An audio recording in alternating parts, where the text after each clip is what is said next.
আসসালামু আলাইকুম দর্শক, আমি এখন রোমানিয়ার বুখারেস্টে আছি। তো বুখারেস্টে এসে আমাদের বাংলাদেশি একজন রেমিটেন্স ফাইটার, যে কিনা রোমানিয়াতে বেশ কিছুদিন যাবৎ কাজ করছেন, বেশ কয়েক মাস যাবৎ কাজ করছে। তো আমরা তার সাক্ষাৎকার নেওয়ার জন্য আজকে এখানে বসা। তো চলুন আমরা তার সাক্ষাৎকারটা নিই। আমরা কিছু হয়তো জানতে পারবো রোমানিয়া সম্পর্কে এবং কাজকর্ম সম্পর্কে, বেতন সম্পর্কে। তো চলুন আমরা তার সাথে কথা বলি। তো তোমার পুরো নাম কি এবং তুমি কোত্থেকে, তোমার আসলে বাংলাদেশের বাড়ি কোথায়, কোথায় এর আগে কাজ করা হয়েছিল, মানে বিদেশে এর আগে গেছো কিনা, এই বিষয়টা তুমি একটু ডিটেলস বলো তোমার সম্পর্কে। আমার নাম হলো সুমিয়া, আমার বাসা হলো শিবপুর নরসিংদীতে। আর আমি আগে ছিলাম সৌদি আরবে, ছিলাম সিঙ্গাপুরে ছিলাম। তো বর্তমানে রোমানিয়াতে আসছি, 2 বছর আছি এই জায়গায়। তো আলহামদুলিল্লাহ এই জায়গায় আছি, আলহামদুলিল্লাহ ভালোই আছি। 2 বছর ধরে আছি আর কি রোমানিয়াতে। আচ্ছা, এখানে তুমি মানে রোমানিয়াতে ইউরোপ থেকে প্রথম আসা নাকি, মানে রোমানি ফার্স্ট ইউরোপ কান্ট্রির মধ্যে? হ্যাঁ, ইউরোপ কান্ট্রির মধ্যে রোমানি আমার ফার্স্ট। আচ্ছা, এখানে আসতে কার সহযোগিতা নেওয়া লাগছে? তুমি কি নিজেই আসছো নাকি কারো সহযোগিতার মাধ্যমে আসছো? না, আমি এই জায়গার মধ্যে আসছি হলো গিয়ে একটা বাংলাদেশের একটা ভালো একজন এজেন্সির মাধ্যমে। সেই এজেন্সি হলো গ্লোবাল স্টার। তো এই এজেন্সির মাধ্যমে আমি আসছি, ওই এজেন্সি হেল্প করছে, আমি আসছি এই জায়গায়। আমি আলহামদুলিল্লাহ ভালো আছি এই জায়গায়, আমি ভালো একটা ফিল করতেছি। তো বর্তমানে এই জায়গায় আছি আর কি। কি কাজ নিয়ে আসছে এখানে, তোমার আসলে কাজটা কি এবং বর্তমানে কেমন বেতন পাচ্ছে? আর বাংলাদেশিরা এখানে শুনলাম যে অনেকেই পালিয়ে যায়, এসে থাকে না, এই সম্পর্কে যদি একটু বলতে আর কি। আমি আসলে আসছি এই জায়গায় স্কিল ওয়ার্কারে।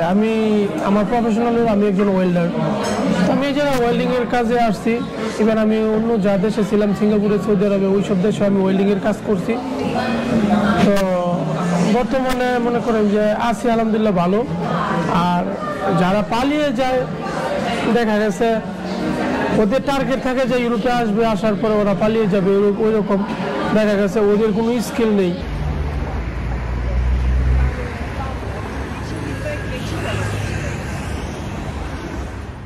আচ্ছা আরিফ, তুমি তো রোমানিয়াতে আসছো প্রায় মোটামুটি অনেক দিন যাবত, তাই না? তো রোমানিয়াতে আমি যে দেখলাম বিভিন্ন গাড়িতে, গাড়িতে কোনো স্টিকার দেখতে পাই নাই। তো আমাদের বাংলাদেশে যেমন বিভিন্ন ডিপার্টমেন্টের অফিসারদের প্রাইভেট গাড়িতে এবং স্টাফদের, সরকারি স্টাফদের প্রাইভেট গাড়িতে বিভিন্ন স্টিকার লাগানো থাকে।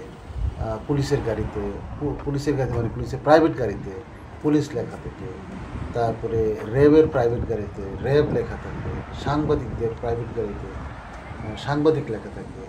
এখানে এত প্রাইভেট গাড়ি দেখছি, কিন্তু কোনো প্রাইভেট গাড়িতে কোনো সরকারি ডিপার্টমেন্টের স্টিকার নাই। এটার কারণ কি তুমি মনে করো? এখানে তুমি দেখতে পেয়েছো কি না সেটা যদি বলতে। আমি তো আসলে দেখতে পাই না এখানে। আমি আসলে এরকম দেখি নাই বাংলাদেশের মতো, কারণ আমরা এরকম একটা দেশে বসবাস করি। সাংবাদিক হইলে হলেই খেলাকে সাংবাদিক, আর না হইলে হলেই খেলাকে সাংবাদিক না। এখন ধরো সাংবাদিক হইলই, সাংবাদিক হলে গাড়িতে লিখে রাখতে হইব যে আমি সাংবাদিক। এটাই তো এখন তো মনে করেন পুলিশ চলে যে প্রাইভেট গাড়িগুলোতে লিখে রাখতে হবে যে আমি পুলিশ। এই জায়গার মধ্যে এরকম কিছু নাই। দেখা গেছে এই জায়গার মধ্যে যদি পুলিশ থাকে, ওয়ার্ড ইউনিফর্ম থাকে পুলিশ, কিন্তু ইউনিফর্ম খোলার পরে হয় পুলিশ না, হয় প্রাইভেট গাড়ি নিয়ে চলাফেরা করে। প্রাইভেট গাড়ির মধ্যে এরকম কোনো স্টিকার থাকে না যে আমি পুলিশ, আমি সিআইডি, আমি এসআই, আমি এই সেই, এরকম কোনো ইয়ে নাই। এই প্র্যাকটিসটা বাংলাদেশে হওয়ার কারণ কি? কারণ এটা কি দেখাতে চায় যে আমি খুব পাওয়ারফুল, আমি খুব শক্তিশালী, আমি মানে সরকারি জব করি, মানে হলো যে আমি অনেক কিছু, সেটাই কি বোঝাতে চায় নাকি? এটাই তো আসলে কি, আমাদের বাংলাদেশে একজন মন্ত্রীর পিএস হইলেও হ্যাঁ মনে করেন যে অনেক পাওয়ার নিয়ে ঘুরে। আর এই দেশে যা কিছুই হোক না কেন, মন্ত্রীর পিএস হোক আর যাই হোক, এই দেশে এরকম কোনো ইয়ে নাই। কে গরিব, কে বড় লোক, কে সাংবাদিক, কে উকিল, কে পুলিশ, কে সিআইডি, এই জায়গার মধ্যে চিনার মতো কোনো ইয়ে নাই। কারণ এই জায়গার মধ্যে সবাই সবার মতো মানে কি ফিউচার নিয়ে ব্যস্ত, সবাই সবার মতো নিয়ে লাইফ নিয়ে ব্যস্ত, কেউ কারো ডিস্টার্ব করে না, আর কেউ মানে কি ওই আমি এরকম, আমি অনেক বড়, আমি এই সেই এরকম কোনো ইয়ে নেই। তো এই আর কি, তো এই জিনিসগুলো আমাদের কাছে খুবই ভালো লাগে দেখলে।